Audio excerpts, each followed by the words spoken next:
ലോകാരോഗ്യ സംഘടനയിലെ അംഗത്വത്തിൽ നിന്ന് പിന്മാറാൻ US. പ്രാഥമിക നടപടികൾ ആരംഭിക്കാൻ ട്രംപിന്റെ ഉത്തരവ്. പിന്മാറ്റ നടപടികൾ ആരംഭിക്കാനും നിർദ്ദേശം. വിദേശ വികസന ഫണ്ട് വിതരണം നിർത്തിവെക്കാനും ട്രംപിന്റെ ഉത്തരവ്. 90 ദിവസത്തേക്കാണ് നിരോധനം. അമേരിക്കയിൽ ജനിക്കുന്ന വിദേശികളുടെ കുട്ടികൾക്ക് പൗരത്വം നൽകുന്നത് മാറ്റം വരുത്താനുള്ള ഉത്തരവിലും ട്രംപ് ഒപ്പുവെച്ചു.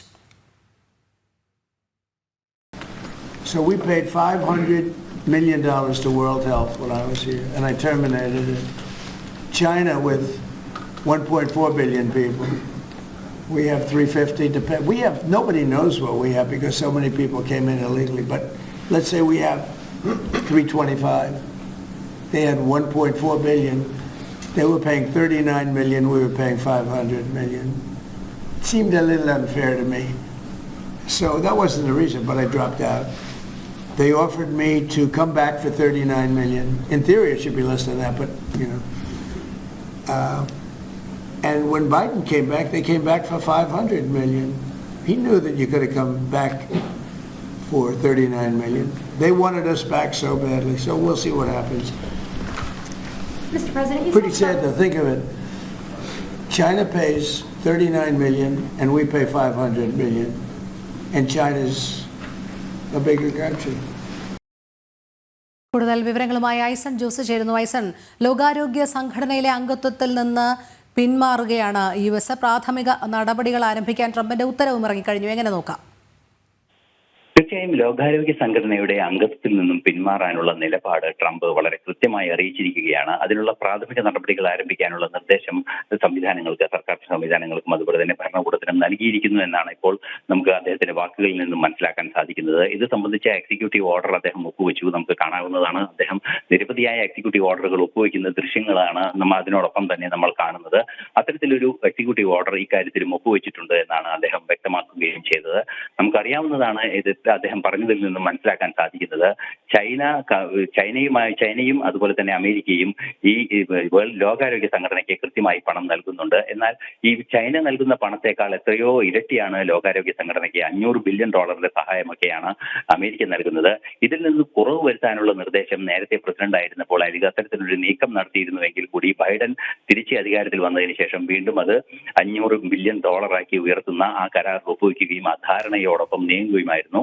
ഈ പശ്ചാത്തലത്തിലാണ് കർശനമായ നീക്കത്തിലേക്ക് തനിക്ക് നീങ്ങേണ്ടി വന്നിട്ടുള്ളത് എന്നും അദ്ദേഹം പറയുന്നുണ്ട്.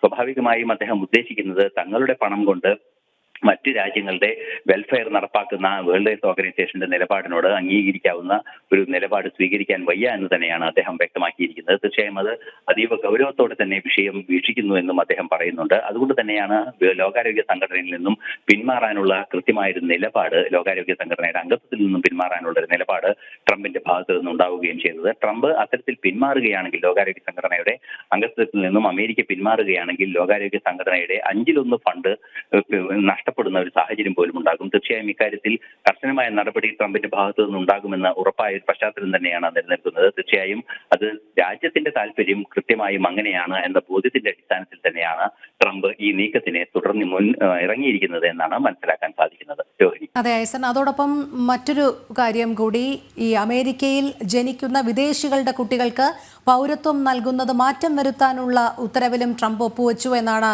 അറിയാൻ സാധിക്കുന്നത്. നമുക്കറിയാം, സാധാരണ അമേരിക്കയിൽ ജനിക്കുന്ന കുട്ടികൾക്ക് അവിടെ തന്നെ സിറ്റിസൺഷിപ്പ് നൽകുകയും കുട്ടികളുടെ വിസയിൽ തന്നെ മാതാപിതാക്കൾ അവിടെ താമസിക്കുകയും ഒക്കെ ചെയ്യുന്നൊരു നടപടിക്രമം ഉണ്ടായിരുന്നു. എന്തായാലും ഈ ഒരു കാര്യത്തിൽ കൂടി ട്രംപ് കർശന നിലപാട് സ്വീകരിക്കുകയാണോ?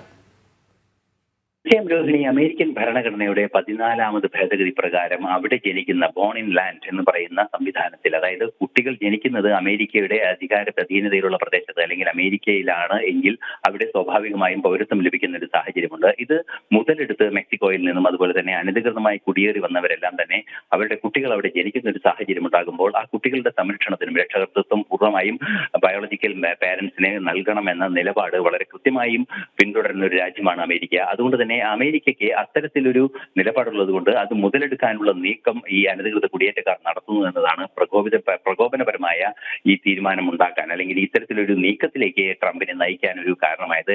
അമേരിക്കയിലെ ജനങ്ങളെല്ലാം തന്നെ ഈ തീരുമാനത്തോട് വളരെ എതിർപ്പ് നേരത്തെ തന്നെ പുറപ്പെടുവിച്ചിരുന്നു എന്നതും ഒരു യാഥാർത്ഥ്യം തന്നെയാണ്. അത്തരത്തിൽ വലിയ എതിർപ്പുള്ള ഒരു സാഹചര്യം കൂടിയുണ്ട്. അതുകൊണ്ട് തന്നെയാണ് അമേരിക്കയിൽ ജനിക്കുന്ന കുട്ടികൾക്ക് പൗരത്വം ലഭിക്കുന്ന 14ാം ഭേദഗതി, ഭരണഘടനയുടെ ഭേദഗതി തിരുത്തുന്ന ഒരു സാഹചര്യം ഉണ്ടാകാനുള്ള പശ്ചാത്തലം പരിശോധിക്കാനുള്ള എക്സിക്യൂട്ടീവ് ഓർഡർ അദ്ദേഹം പുറപ്പെടുവിച്ചിരിക്കുന്നത്. അത്തരത്തിലുള്ള അവിടെ ജനിക്കുന്നവരെ, അതായത് അമേരിക്കയിൽ ജനിക്കുന്ന അനധികൃത കുടിയേറ്റക്കാരുടെ കുട്ടികൾക്ക് പൗരത്വം നൽകുന്നത് ഇല്ലാതാക്കുമെന്ന് കൃത്യമായി തന്നെ അദ്ദേഹം നേരത്തെ നമുക്കറിയാവുന്നതാണ്. തെരഞ്ഞെടുപ്പ് വേളയിലും തെരഞ്ഞെടുപ്പിന് ശേഷവും പലതവണ അത് പ്രഖ്യാപിച്ചിരുന്നു. ആ തെരഞ്ഞെടുപ്പ് വേളയിലും പ്രഖ്യാപിച്ച ആ വാഗ്ദാനം നിറവേറ്റുക തന്നെയാണ് ട്രംപ് ചെയ്യുന്നത്. എന്നാൽ ഇത് സംബന്ധിച്ച് ചില ആശയക്കുഴപ്പങ്ങളെല്ലാം തന്നെ നിലനിൽക്കുന്നുണ്ട്. സ്വാഭാവികമായും എത്തുന്ന അല്ലെങ്കിൽ അധികൃതമായി കൃത്യമായ വിസയുടെയും എല്ലാം സംവിധാനങ്ങളുടെയും അടിസ്ഥാനത്തിൽ അമേരിക്കയിൽ എത്തുന്നവരുടെ കുട്ടികൾക്ക് ഈ നേട്ടം നഷ്ടപ്പെടാനുള്ള സാഹചര്യം ഉണ്ടാകുമോ എന്ന ആശങ്ക നിലനിൽക്കുന്നുണ്ട്. എങ്കിൽ കൂടി അത്തരത്തിലൊരു നീക്കം കുടിയേറ്റക്കാരെ ലക്ഷ്യം വെച്ചാണ് ട്രംപിന്റെ ഭാഗത്തു നിന്ന് ഈ നീക്കം, അനധികൃത കുടിയേറ്റക്കാരെ ലക്ഷ്യം വെച്ചാണ് ഈ നീക്കം എന്നതുകൊണ്ട് തന്നെ നിലവിലെ സാഹചര്യത്തിൽ അത് വ്യക്തമായ രേഖകളോടെ അവിടെ താമസിക്കുന്നവർക്ക് അത് ബാധകമാകില്ല എന്ന് തന്നെയാണ് പ്രധാനമായും നിരീക്ഷിക്കപ്പെടുന്നത്. രോഹിണി. ശരി, ഐസൺ ജോസാണ് വിവരങ്ങൾ നൽകിയത്.